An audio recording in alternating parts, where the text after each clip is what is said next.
Hi, it's Maija here, and these are 10 books that I want to read in 2020. These are all books that I want to read for a long amount of time now, and for some reason I haven't, and it's getting ridiculous and I need to stop putting them off because I'm pretty sure I will like them. So I have most probably shown these to you in some other videos like TBRs or something where I've said that I am going to read these books and then I just haven't. So now this year I'm going to do this. If I am sure that I will enjoy these books, there's no reason for me to keep putting them off. So half of these, the first half is gonna be books from authors that I have loved before. I've read books from them before and I've loved them. And then the other half will be books from new to me authors that I'm interested in and just have this feeling that I am going to like. And also have shown you a couple of times in TBRs or something. So this list has 10 books, 6 physical books from my TBR and 4 ebooks that I own. Actually, reading this list will require me to read 13 books because of sequel stuff. I will mention that when I get to the specific books. But the first book that I definitely want to read in 2020 is The Fall of the Kings by Ellen Kushner and Delia Sherman. I don't know how many times I've said that I'm going to read this. I don't know how long I've owned this now, and I loved the previous 2 books that I read from Ellen Kushner in this world. The Riverside books, they're like this swashbuckling fantasy of manners. This one she has written together with her wife. The first 2 that I read were written by Kushner alone. And this one I think takes place a long time after the other 2 books, Sword's Point and The Privilege of the Sword, and I know nothing about it beyond that. So this will be interesting. The second book is Fool's Assassin by Robin Hobb, and this is the first book in the Fitz and the Fool trilogy. I have been a big fan of The Realm of the Elderlings. I read the first trilogy, the Farseer trilogy, when it came out in the 90s in Finland in Finnish, and then I read the Tawnyman books when those came out, I think, in the mid-2000s. When I was reading the Tawnyman books, I thought that was the end of the series, that was the end of the Fitz and the Fool, and now there's this new trilogy. Well, it's a couple of years old now too, and I haven't gotten to it. Part of the reason is that I hadn't read any of the Rainwald's books. Those had sort of skipped my attention, but then I learned something about the Liveship Traders books, and I read that trilogy.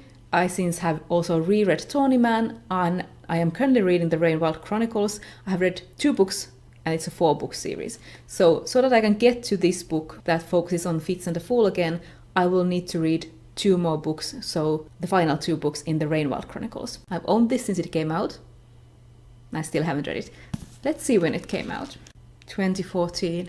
That's ridiculous. I'm going to read this year. The third book on my list is The Tropic of Serpents by Mary Brennan. This is the sequel to A Natural History of Dragons. These are the memoirs by Lady Trent series. I think it has 5 books, and I own the first 3. So this is the second one. I like the first one, which had this woman who's a scientist in this sort of fall Victorian-esque world, and she's going on an expedition to study dragons. I saw promise in that book. It wasn't like one of my favorites, but I really enjoyed it, and I thought that it could only get better.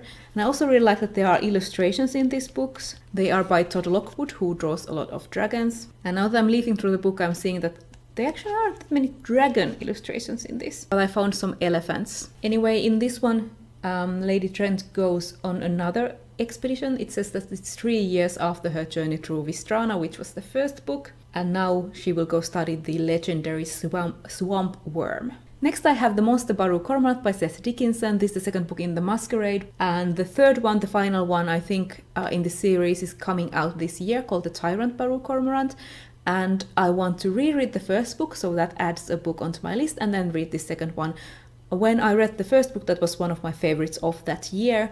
So I am excited to read more. This is about Baru, whose home island was taken over by the Masquerade, who is this big empire. It was like peacefully taken over and assimilated, but also one of her fathers was killed, and she is out for revenge because of her island, because of her family, and she wants to destroy the empire from the inside. So she gets hired in the first book to be a... I can't remember what the actual title was, but something to do with the economy. But I'm excited to continue this series. Then the final book from an author that I've read from before on this list is European Travel for the Monstrous Gentlewoman by Theodora Goss, which is the second book in this series. I think it's a trilogy, and I own this on my Kindle. I loved the first book, which put together these characters from Gothic horror like Frankenstein, Jekyll Hyde, Moreau, and others, and instead of taking out like those known male characters, it put together their daughters, and I really liked following those characters and getting their backstories in the first one, and I am excited to see what this is about.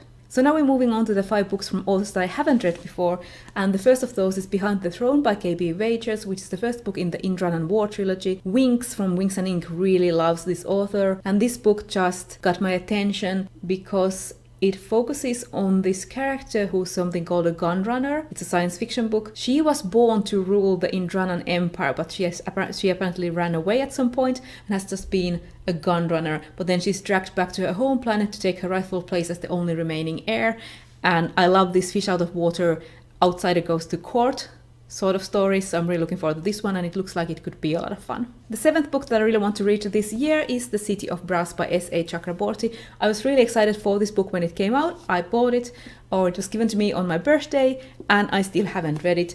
It takes place in Egypt, in Cairo, I think, and in the land of the Jinn, and it is a historical fantasy. 18th century Cairo is at least where it starts. So it has a woman who accidentally summons a Jinn warrior, and it just goes on from there. And this cover is really beautiful, and I finally want to check this out. I've heard great things.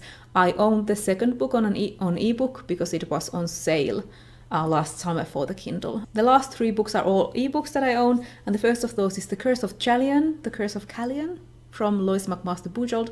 I haven't read Bujold before, and this is the first in her fantasy series, and I've heard great things about this. I have absolutely no recollection what this book is about, but a lot of people love Bujold, and especially her science fiction.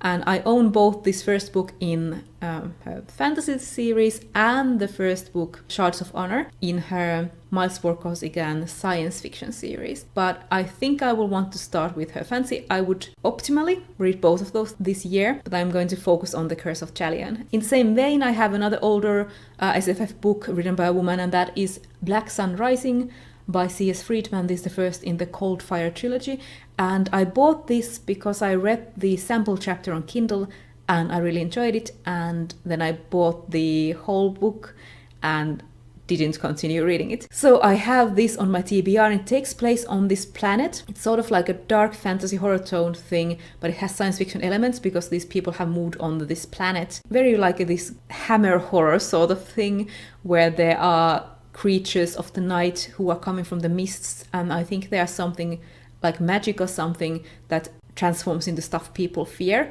and it felt like really doomy and gloomy, and I want to check it out. Again, I have no idea for the bigger plot of that. And finally, the 10th book that I want to read in 2020 is The Luminous Stage by Caitlin Starling, which is a science fiction horror book that I said that I was going to read in December, and I didn't. This is a 2019 release, and I learned about her new book that is coming out, or that she's writing next, from Riley Marie, and it sounded amazing, so I'm really hoping that I will like this author. So this is about a woman who goes spelunking on this planet and finds something within, and I think the only other character is this voice on a headpiece that is giving her directions. It just sounds amazing. So those were the 10 books that I definitely want to read in 2020.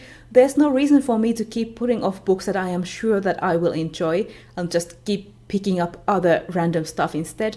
So these are gonna get read this year. It's not a chore. I really want to read this year. So let me know if you have read any of these, and I will see you in my next video.